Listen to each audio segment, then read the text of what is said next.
এলিমিনেটরে রংপুরকে হারিয়ে খুলনার গর্জন। মন্ত্রণালয়ের চাপে ক্রিকেটারদের পারিশ্রমিকের কিছু অংশ বুঝিয়ে দিল দুর্বার রাজশাহী।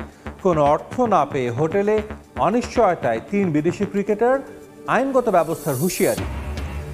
বিপিএল এর ফাইনালে উঠে বরিশালের বাঁধভাঙা উদযাপন। বিপিএল এ বোলিং আর ক্যাপ্টেন্সিতে মিরাজ কুড়াচ্ছেন বাহবা, জাতীয় দলের জার্সিতেও রাখতে চান একই ভূমিকা। বিপিএল এর ফিক্সিং ইস্যুতে নড়ে চড়ে বসেছে বিসিবি। সাবেক বিচারপতি মির্জা হোসেন হায়দারকে প্রধান করে স্বাধীন তদন্ত কমিটি গঠন বোর্ডের। সৌদি আরবে হতে যাওয়া ক্যাম্পে থাকছেন না হামজা চৌধুরী। ভারত ম্যাচের আগে চূড়ান্ত বাফুফের অনুশীলন সূচি। স্বাগত খেলাযোগে, আপনাদের সাথে আছি আমি Faim Rahman. BPL A back to back ফাইনালে ফরচুন বরিশাল। হৃদয়ের ঝোড়ো 50 আর দাপুটে ফিনিশিং এ প্রথম কোয়ালিফায়ারে চিটাগংকে দাঁড়াতেই দেয়নি তামিমরা। 16 বল আগে মিঠুনদের হারিয়েছে 9 উইকেটের বিশাল ব্যবধানে। বিস্তারিত পার্থ বণিকের রিপোর্টে। এদিন প্রথম কোয়ালিফায়ারের শুরুতেই একটা প্রশ্ন, এক যুগ পর ফিরে চিটাগং কি খেলবে ফাইনাল, নাকি ব্যাক টু ব্যাক বাজিমাত করবে বরিশাল? এক্ষেত্রে ভাগ্য তামিমের সঙ্গী। টস জিতে ফিল্ডিং বেছে নেন বরিশাল অধিপতি।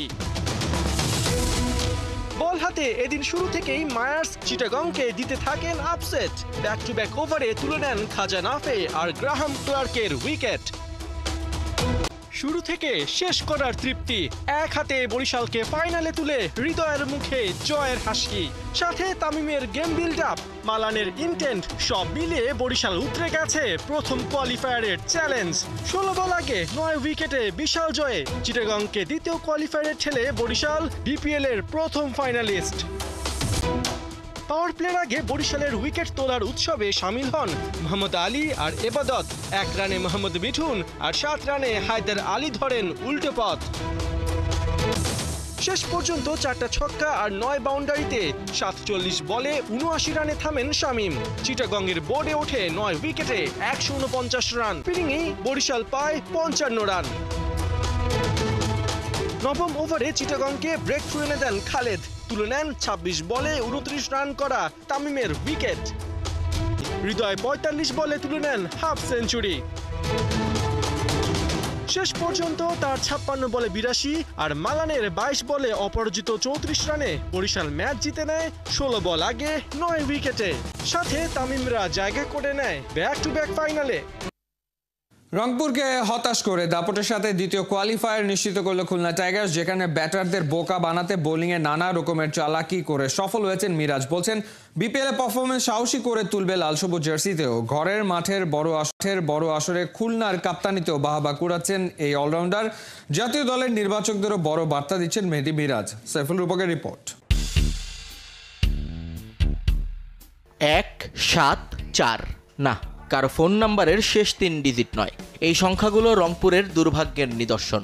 দুপুর 1:30টার ম্যাচের আগে উড়ে আসা 3 বিদেশি, জেমস ভিন্স, টিম ডেভিড এবং আন্দ্রে রাসেলের রান সংখ্যা। টানা 8 ম্যাচ জিতে সবার আগে প্লে অফ নিশ্চিত করা রাইডাররা বিদায় নিল সবার আগে। হারলো টানা 5 ম্যাচ। চেষ্টা করেও দলের মান বাঁচাতে পারলেন না নুরুল হাসান সোহান। তালহা জুবায়ের, মেহেদী মিরাজ কোচ ক্যাপ্টেন জুটির মাস্টার ক্লাসের সামনে উড়ে গেল রাইডারদের দম্ভ। মিরপুরে টস জিতে ফিল্ডিং করতে চাওয়াটাই ছিল স্বাভাবিক, কিন্তু কয়েন ভাগ্যে জিতেও এদিন নিজের ব্যাটারদের এগিয়ে দেন সোহান। হাই প্রোফাইল ব্যাটিং লাইন আপের উপর পূর্ণ আস্থা রেখেছিলেন অধিনায়ক, কিন্তু হলো উল্টো। প্রথম ওভারেই জেমস ভিন্সের হঠকারিতায় বিদায় নেন সৌম্য সরকার। ইনফর্ম বাঁহাতি রান আউট হন কোনো বল খেলার আগেই। সাইফ হাসানও পারেননি দলের ত্রাতা হতে। 10 বলে করেন 4 রান। টপ অর্ডার হারিয়ে ব্যাটিং অর্ডারটাকেই উলটপালট করে ফেলেন rider mastermind Mickey Arthur. Promotion দেয়া হয় শেখ মেহেদী এবং সাইফুদ্দিনকে, কিন্তু বিপদ যখন আসে তখন সেটা কত দিক থেকে যে আসে তা হারে হারে আজ টের পেল রংপুর। 8 আর 1 করে ফেরেন এই দুজন, আর তাদের আগে ভিন্স বিদায় নেন নাসুমের হাতে বন্দী হয়ে। 15 রানে 5 উইকেট হারানো রংপুর তখন চেষ্টা করে ডিজাস্টার ম্যানেজমেন্টের। সোহানের সঙ্গী টিম ডেভিড, কিন্তু লাভের লাভ হয়নি কোনো। অস্ট্রেলিয়ান টিমের পর আন্দ্রে রাসেলও খেললেন সমান 9টি করে বল। একজনের রান 7, আরেকজনের 4। তাদের দেখা দেখি 1 রান করে ফিরে যান রাকিবুলও। 51 রানে নেই 8 উইকেট।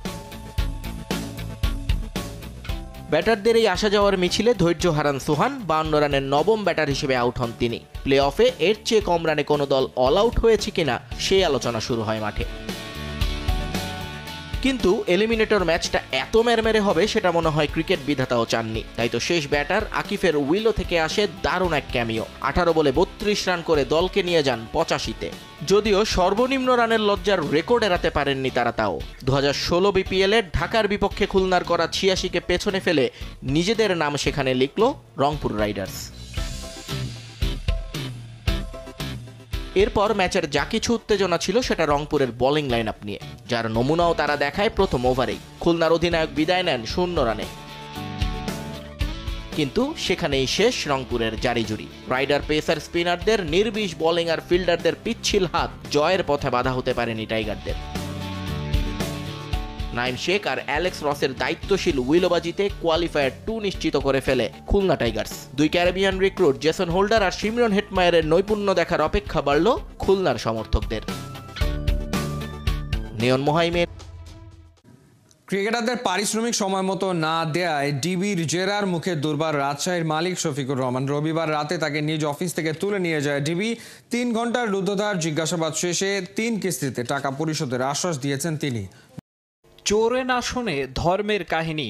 দুর্বার রাজশাহীর মালিক শফিক রহমানের বেলায় বিষয়টা আরও গুরুতর। ন্যূনতম শিষ্টাচারও বজায় রাখেননি তিনি। বিসিবির হুঁশিয়ারি কিংবা গণমাধ্যমের একের পর এক খবর আমলেই নেননি। শেষ পর্যন্ত আইন শৃঙ্খলা বাহিনীর হেফাজতে নেওয়া হয় তাকে। যুব ও ক্রীড়া মন্ত্রণালয়কে ফ্র্যাঞ্চাইজিটির বিতর্কিত মালিক আশ্বাস দেন সোমবার 25% অর্থ পরিশোধ করবেন ক্রিকেটারদের। কিন্তু কিসের কি? সরকার থেকে চাপের পর অর্থ দিলেও 3 ফেব্রুয়ারি প্রতিশ্রুত 25% পাননি অনেকেই। নাম প্রকাশে অনিচ্ছুক এক ক্রিকেটার জানান, বাকি অংশ পরিশোধের ব্যাপারে লিখিত আকারে দিলে সেই পেপারে সিগনেচার করে টাকা নিয়েছেন তারা। 6 বিদেশি খেলোয়াড়ের মধ্যে লঙ্কান লাহিরু সামারাকুন নাকি নিজ খরচেই ফিরেছেন দেশে। অনেক বিপত্তির পর ফ্র্যাঞ্চাইজি থেকে বিমান টিকিট পেয়ে ফিরে গেছেন পাকিস্তানি মোহাম্মদ হারিস আর জিম্বাবুইয়ান রায়ান বার্ল। বিদেশিদের আরও করুণ দশা। এক কানাকড়িও নাকি পাননি 3 বিদেশি ক্রিকেটার। নিরুপায় হয়ে এখনও হোটেলে অবস্থান করতে হচ্ছে ক্যারিবীয় মিগুয়েল কামিন্স আর আফগান আফতাব আলমকে। আরেক ক্যারিবীয় মার্ক দেয়াল জোগাড় যন্ত্র করে ফিরতে পারছেন, তবে দুর্বার রাজশাহী থেকে এদিনের লাঞ্চের টাকাটা পর্যন্ত দেয়া হয়নি তাকে। হেড কোচ ইজাজ আহমেদও ঢাকায়। ফ্র্যাঞ্চাইজিটির এমন কাণ্ডে হতবিহ্বল 92 বিশ্বকাপ জয়ী এই পাকিস্তানি কোচ, ক্রিকেটার ও টিম বয়সহ মোট 20 থেকে 22 জন এখনও হোটেলেই পড়ে আছেন। 6 বিদেশি খেলোয়াড়ের মধ্যে লঙ্কান লাহিরু সামারাকুন নাকি নিজ খরচেই ফিরেছেন দেশে। 5ই মার্চ ভারত ম্যাচের আগে লাল সবুজদের প্রস্তুতি শেষ। আপডেট অর্ণব বাপির রিপোর্টে।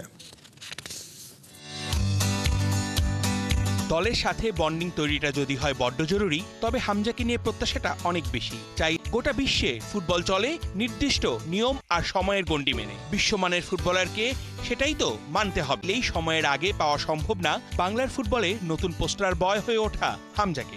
বাফুফে সভাপতি লন্ডনে থেকে সেই বিষয়টা করেছেন পাকাপোক্ত। আমরা বাংলাদেশে ব্যাক করব। আমরা বাংলাদেশে ব্যাক করার পরে হামজা আমাদের সঙ্গে বাংলাদেশে জয়েন করবে। মার্চের 5 তারিখ কন্ডিশনিং ক্যাম্প করতে সৌদি আরবে যাবেন জামাল তোপুরা। 17ই মার্চ ঢাকায় ফিরে 2 দিন বাদেই হামজাকে নিয়ে ভারতের উদ্দেশ্যে রওনা হবে দল। এই ছিল এই মুহূর্তের খেলা যোগে।